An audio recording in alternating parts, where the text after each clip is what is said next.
penting. Dasar pelaksanaan 7 jurus BK hebat ini dilaksanakan oleh Kemdikbud. Kemarin itu saya ada pelatihan di Banda Aceh kurang lebih 5 hari.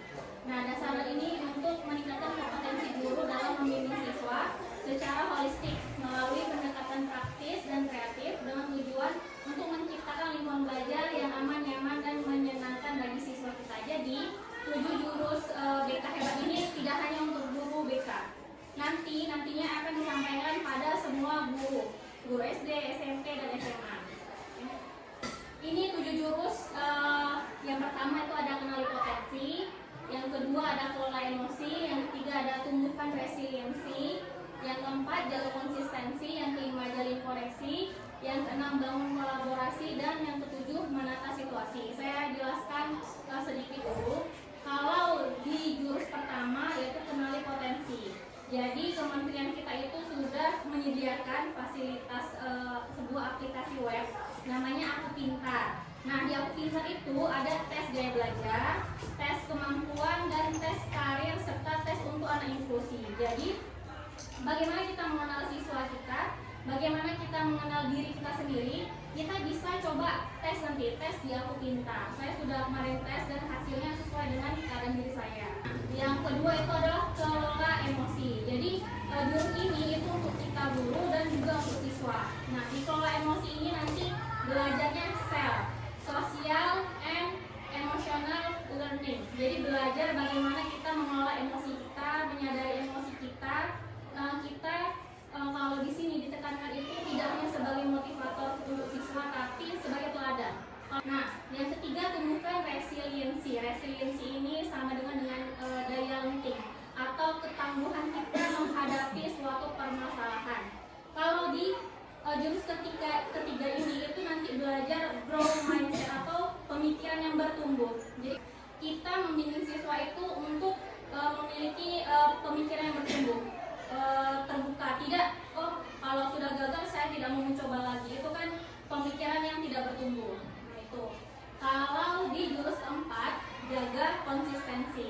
Di sini kita sebagai guru jaga konsistensi yaitu membiasakan kebiasaan yang positif kepada siswa.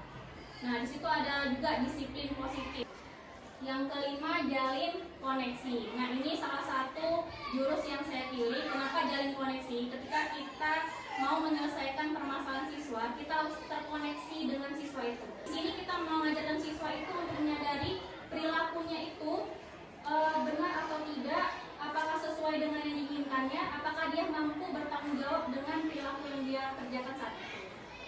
Yang jurus keenam adalah bangun kolaborasi. Ini bangun kolaborasi artinya kita sebagai guru, kita berkolaborasi dengan wali kelas, guru wali, kepala sekolah, orang tua siswa, komite untuk sama-sama membimbing siswa.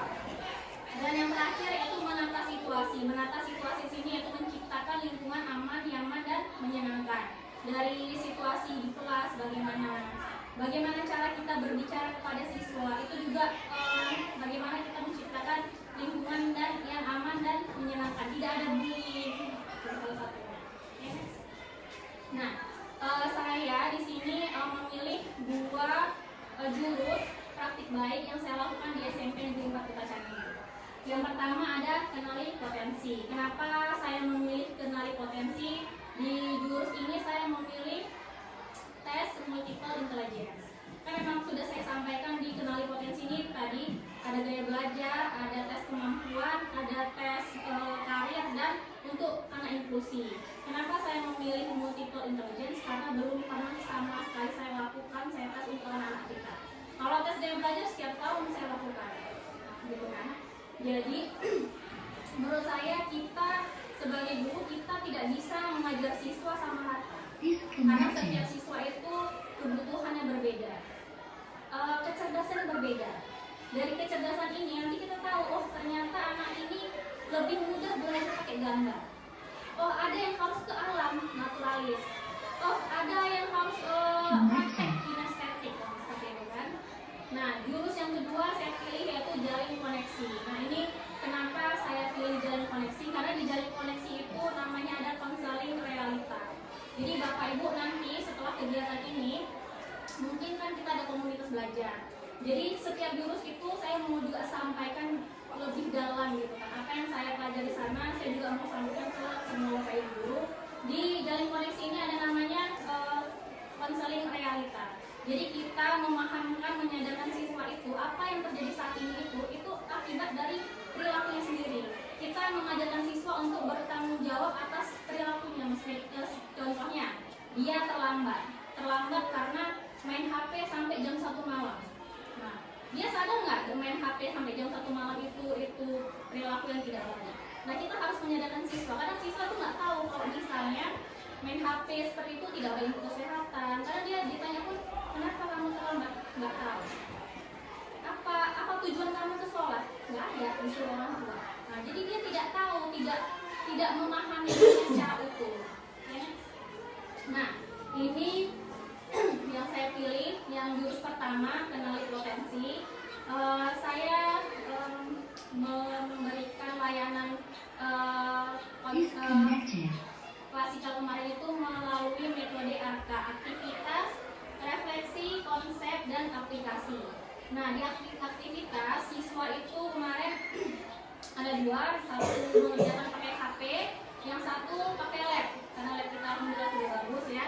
Jadi kemarin itu siswa mengerjakan dulu tes multiple intelligence di aplikasi web punya Kemdikbud. Ini judulnya Aku Pintar. Nanti ibu bapak bisa cek langsung di Aku Pintar pada tesnya. Kita sendiri pun bisa tes itu. Nah, setelah siswa itu tes, itu ada hasilnya. Hasilnya itu yang keluar biasanya ada 2 kemampuan itu yang tertinggi. Ada yang 1, ada yang 2. Nah, setelah tes itu keluar, saya meminta siswa untuk membacakan deskripsi hasil tesnya. Di referensi ini, saya menanyakan kembali kepada siswa, apakah hasil tes itu sesuai dengan apa yang dirasakan selama ini? Apakah sesuai dengan cara belajarnya selama ini? Nah, selanjutnya konseptual. Di sini saya menjelaskan ada beberapa multiple intelligence. Salah satunya logika matematika, lalu ada naturalis, lalu ada spasial, kinestetik, musikal, dan lain-lainnya. Itu saya jelaskan konsepnya bagaimana, ciri-cirinya, apa sesuai dengan diri mereka, dan cara belajar yang sesuai itu bagaimana.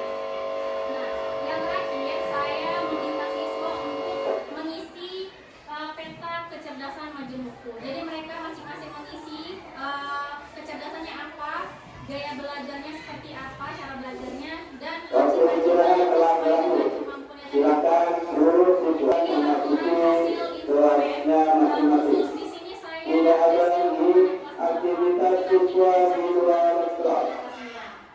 Nah, di sini hasil tes kemampuan aku pribadi tidak ada aktivitas siswa di luar kelas. Nah, kalau ada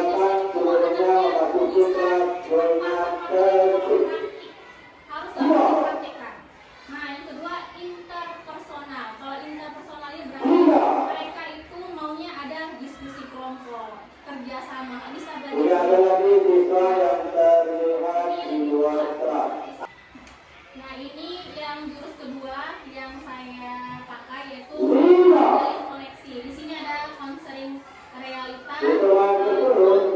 Apabila masih ada siswa yang terlihat di luar, maka segera dilakukan di depan segera. Anaknya berprestasi.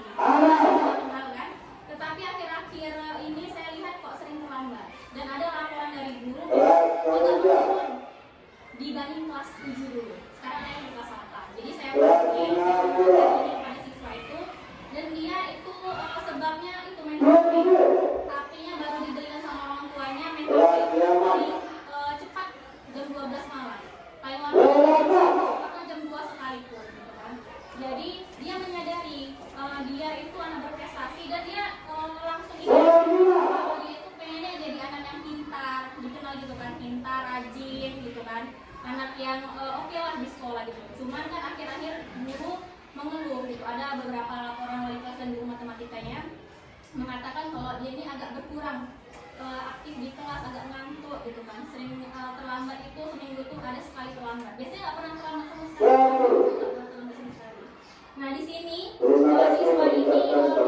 siswa yang kesalahan telah memasuki yang mau jadi kelasnya apa. dengan Nah dia tertib. tuh kemarin itu buat Kemudian planning kami mohon kalau kepada tidak Bapak praktik Ibu itu paling Dewan lama Guru jam 9 dan buat yang anak-anak ada itu jam jam 5 pagi untuk bangun lebih awal. kelima Nah, dan keenam diharapkan untuk nah ini memasuki yang saya kelas harapkan dari sesuai roster sekalian. masing-masing.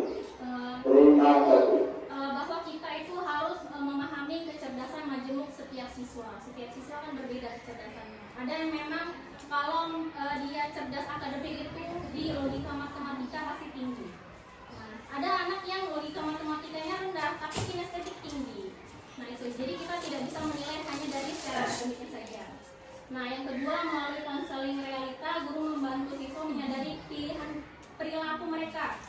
Mereka harus bertanggung jawab atas perilaku mereka karena anak-anak kita sudah masuk masa remaja, bukan anak-anak lagi. Jadi mereka harus di sini kita didik untuk berani mengambil keputusan atas perilaku mereka. Lalu di sini guru BK dan guru mata pelajaran bekerja sama memberikan penguatan positif agar siswa termotivasi memperbaiki kebiasaan belajar dan meningkatkan kemampuan calisper.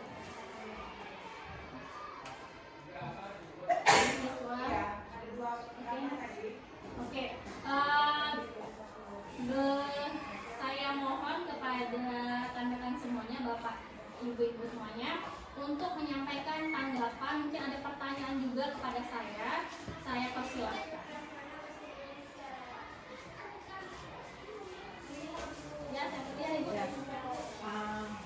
Tanggapan saya, presentasi yang Ibu sampaikan cukup bagus dan mudah dipahami apa yang disampaikan. Yang menjadi pertanyaan saya adalah bagaimana cara Ibu bisa merangkul guru untuk bekerja sama mewujudkan apa yang menjadi tujuan pemaparan Ibu. Terima kasih. Terima kasih Bu. Ada pertanyaan lain Ibu-ibu sekalian? Tidak ada. Kalau gitu langsung saya jawab ya Bu ya. Terima kasih atas tanggapan positifnya Ibu. Pertanyaan Ibu bagaimana saya merangkul. Kalau ini akan diterapkan kepada semua rekan kita, saya sudah planning gitu kan. Saya akan mengajukan planning pada waktu program dan Ibu. Kita kan mempunyai komunitas belajar. Jadi saya belajar dari teman-teman waktu kami di Banda Aceh kemarin, komunitas belajar di sekolah mereka itu aktif. Setiap minggu itu pasti ada belajar. Di hari Sabtu, karena Sabtu mungkin pulangnya lebih awal gitu kan.